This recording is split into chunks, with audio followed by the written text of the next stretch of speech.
Hollywood putting out movies that are anti-American, in particular anti-white America, movies that are anti-police, movies that are anti-military, movies that despise our past and our history, movies that erase our borders and make a mockery of our border patrol, movies that make a mockery of the English language, movies that say we have no culture. No, I would argue the contrary, my friends. I'll be right back. Join the Savage Nation. Call now, 855-400-SAVAGE, 855-400-7282. Savage. The Savage Nation is sponsored by Swiss America, the only company I trust with my financial future. Call 800-289-2646 or SwissAmerica.com. I put it on my Facebook over the weekend because I was a little boy, 4 or 5 years old in the Bronx. I'd sit with my little phonograph. That was a hand-wound. Can you believe it? I had a hand-wound phonograph. Maybe my parents thought I'd get electrocuted if I had electricity. I would wind the thing up, and I'd play this song by Gene Autry over and over and over again, dreaming of the wide open spaces to get out of that cramped little horrible apartment. 5, 6 of us were living in there. I don't know how many, whatever. It was clean, but boy, I just wanted to be in the wide open spaces, and I always dreamed of the West. And now I'm living in the West. Whatever. Now I could do with some Gene Autry music right now. Highest ever number of migrants arriving in Europe. Highest ever number, with October eclipsing the entire of 2014. And you're telling me that Merkel and Cameron and the others in the evil union should not be tried for war crimes? Are you telling me that if we had a sane world, that Merkel and the others wouldn't be arrested immediately by Interpol and arrested for invading their own nation? They're invading their own nation. You don't do this to a country without having a vote unless you're a criminal and you're imposing it on your people. I think that Putin should be given a Nobel Prize for taking on the Islamic State while Barry from Honolulu dithered and entertained himself and crushed the Republican Party and stamped on the Constitution and stepped on the American people. Putin stepped up to the plate and started to pound those vermin into the Stone Age where they belong, make them into powder, kill every last one of them. Then the Syrians should be deported from Europe. Every last Syrian who came into Europe should be deported back to Syria to rebuild their nation. And that goes for Africans as well, who are fleeing Africa directly as a result of that lunatic Hillary Clinton with her Arab Spring. She caused this mass migration out of Africa because of bringing down Gaddafi. Do you understand any of this? It's all in Government Zero. And maybe I'm getting ahead of my audience. I realize most of you don't want to hear it's too hot for you. I get it. It's Monday, weekend, World Series, Halloween, and blah, blah, blah. You don't want to hear any of this. You don't want to hear about a nation anymore. You had enough. Maybe you did. Maybe my inner mind part, the part of my mind that has feedback, knows that you can't take it anymore. Okay? Just because I'm a living thesaurus of what's going on doesn't mean that you want to hear it. Maybe you don't want to read the thesaurus right now or listen to the thesaurus. Maybe you'd rather talk about Dinosaurus Rex. I don't know the answer to what the average person out there wants. I know that the nation is a sad sack right now, but I have great hope that the country can come back. I still do. I know the millennials are very conservative. The media won't show you that, but it's a gigantic cultural phenomenon going on right now. And it's not atypical, by the way. Children usually react to their parents in an opposite way. The hippie generation reacted to the overly conservative parents that they had. Then the children of the hippies are becoming conservative. It's the way of the world. The question is, why don't they stand up and be counted? Well, they don't know what to do it. That's the whole point.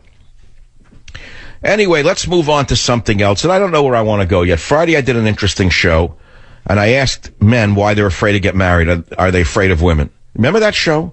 It was a simple question. Men, young men, why are you afraid of women? Why are you afraid of becoming a father? And we had great calls on it. It was a pretty interesting show, in case you missed it. It was groundbreaking in talk radio because it wasn't just politics. Most people don't want to hear about politics right now. But if you want to talk about that, you can throw it back up in the air and let's talk about it because it's a good topic. The fact of the matter is the white race is dying out across the planet. I know you can't say it, but if I was saying it and it was false, I wouldn't be on the radio another second. If you look at the birth rate amongst European nations and then compare the birth rate to Arabic-speaking nations, Muslim-dominated nations, African nations, you'll see a certain alarming trend. And if you project it forward by 50 years, you realize that a certain demographic will disappear from the planet by and large. Now, you have to ask yourself, why is this happening? Why are men afraid to get married and have children? Do you think it was easy 20 years ago? Do you think it was easier 50 years ago? Do you think it was easier 100 years ago? Do you think it was easier to get married and have a family 150 years ago? No, my friends. People had babies. They got married under very, very difficult circumstances. They didn't wait for a magic wand to come down from heaven and tell them to get married and have a child. And it's a combination of things. I don't know. It's not like blaming anyone. But I would encourage you to understand that the hardest thing and most important thing and most phenomenal thing a man could do is have a family. Because you'll wind up otherwise a 50-year-old with hair plugs chasing women. That's all you'll be, is an old man chasing women. Is that what you want to be? With no children, nothing in your life? Listen to me. Listen to me. Do something good for yourself. Get married and have a child. I'll be right back. It's the Savage Nation. Join the Savage Nation. Call now. 855-400-SAVAGE. 855-400-7282. Savage. Too early in the morning. Turn it off. It's too early on a Monday. I'm not ready for the could-be magic job. All right, so let's look at Germany. I allege that Angela Merkel is a war criminal, and I believe Angela Merkel should be tried in a People's Hague. You've never heard that anywhere. You never heard that anywhere. German Chancellor Angela Merkel is committing a war crime against her own people by invading Germany with foreigners who will never assimilate. Instead, the Germans are forced to accommodate people who are alien to their society, will never become Germans, will never, ever adapt to Germany, and they want Germany to adapt to them. German Chancellor Angela Merkel is a war criminal, and there should be a people's tribunal. She should be found guilty. That's number one. Number two, Putin should be given a Nobel Peace Prize for taking on ISIS while our false leader made believe he was conducting a war against ISIS. Now let's look at a story and you decide for yourself. Germany. Ready for this? Church removes altar, pulpits, and Christian crosses to make refugees feel welcome. The Protestant church in Oberhausen, Germany, offered to make the group of 50 Muslims feel more welcome. Pastor Joachim Dettering said, "Before the refugees can move in, the seats have to be taken away. Also, the altar, the pulpit, and font are movable. Washing machines will also be installed in the church, and refugees will be given free meals, according to German newspaper Handelsblatt." Now, earlier this month, the Bishop of Stockholm, Sweden, told a church in her diocese, she's a lesbian, by the way, to remove all signs of the cross to make the building more inviting for Muslim worshippers. Does the lesbian bishop understand what Muslims think of lesbians? Does she understand she's committing a form of not only cultural suicide, but perhaps even personal suicide? Now it gets even worse. The lesbian bishop of Stockholm also said the direction of Mecca should be marked and called Muslim refugees. She called Muslim refugees angels. Eva Brunn, that's funny, Eva Brunn, very close to Eva Braun, said it is important that there are places for praying sisters and brothers, and we show hospitality and tolerance regardless of faith. Doesn't that sound good on paper, that we show tolerance regardless of faith? Don't you think that that's theologically advanced to say that? Well, there are priests who don't believe that it is tolerant to say that. Father Patrick Pedersen said, the only argument Bishop Eva really put forward in support of review is hospitality. How do you respond to that? Not much of a basis for discussion. The theological, ecclesiological, and pastoral and working issues are left untouched, he said. Well, that's because he's not a talk show host. But the fact of the matter is, this is a situation that is now out of control. But if it was only Germany and England and France and Hungary, it would be one thing. But it's not. It's going on right here in the United States of America while Barry and his sorority continue to invade America with people against the will of the American people. Because every poll, no matter who does the poll, shows that overwhelmingly people say enough is enough. No more illegal immigrants into this country. No more refugees in this country. Period. End of story. What's amazing to me, what's the most amazing part, is how the evil people in the so-called black community, who have been so vociferous in hating America for so many years, cashing in on it, by the way, in their hatred, have nothing to say about the influx of illegal aliens into this country, who are harming predominantly, by the way, poor people in this country. And many black people, as you well know, are poor. Why is it that the black community is not standing up against this refugee swarm that Obama wants to bring into the country? How is it going to help poor people in this country to take care of another huge population of poor people? Answer, zero immigration. Zero, zero, zero, zero. No immigrants. No percentage of immigrants is necessary in a nation that has a lifeboat that is full. Any more immigrants and the lifeboat will swamp. Everyone will suffer. Now, in Government Zero, I have a chapter entitled, and I'm going to go to it right now, Zero Immigration, page 158. And the first subhead is, what country is this?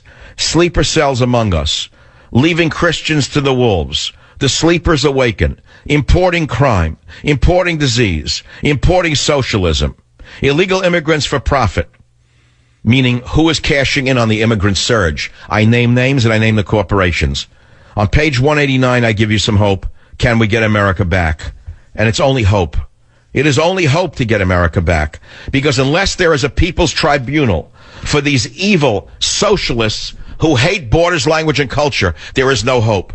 And I think we need to establish a people's tribunal in this country and in Europe and start trying the leaders for crimes against humanity, because that is what they are committing. They're committing crimes against their own people. If that is not a crime against humanity, tell me what is. I stand by my words. I see it as clearly as I stand here before this microphone. I'm as clear as a bell. And I will say it again. Should people's tribunals be established in Europe and in America and try the so-called leaders who are invading their own nation with foreigners who will never assimilate, forcing the nation itself to accommodate foreigners who will never ever assimilate to their nation? Is that not a war crime? Tell me what is. Tell me what a war crime is. What, do you actually have to kill a nation in order to be found guilty? They're killing a nation softly. You know, there are various methods that are used by revolutionaries. Obama's the most clever leftist in history. He has used a form of soft communism, soft Marxism, to invade this nation and to corrupt it to the extent that the American people don't even know what he's doing. He's such a genius at what he does that he can conduct himself like this with a sleight of hand, and the people don't even know what he's doing to this country. The average moron walking around with a candy corn over the weekend, a schmendrick walking around with a Halloween costume on, drunk in the streets of white America, he knows what's going on. All he says is, oh, be tolerant. Oh, don't be so mean. Oh, we're a nation of immigrants. They have all the answers, don't they? They have all the answers, but all of them are incorrect. As I've been so careful to explain to you, that a nation is defined by its borders, language, and culture. And you cannot just bring in any number of people into a nation without destroying its identity. So now let's go to the next point. What's so important about a national identity?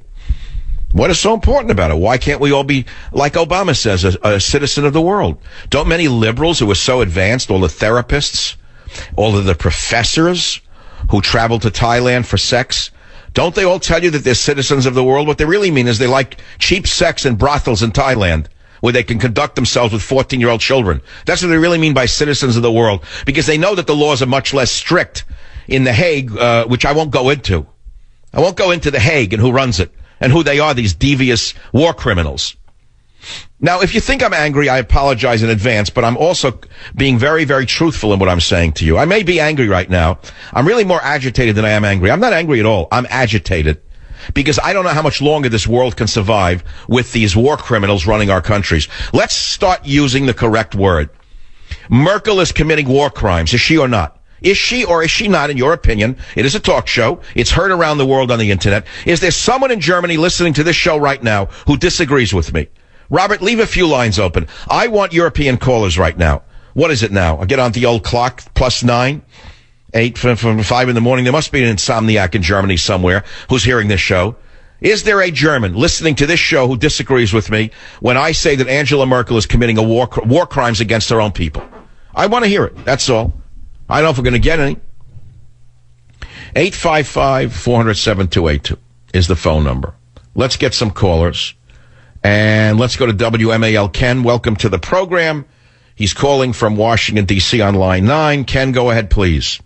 Thank you, Dr. Savage. I went to the bookstore yesterday, and there were ample copies of your new novel. And on the front cover, there was a photograph of you. And within a second after I saw it, it reminded me of the movie Gary Cooper starred in High Noon, and he was a lawman who was not supported by his community, and he went out to face the enemy alone, and he was wounded and survived. And that's all I can remember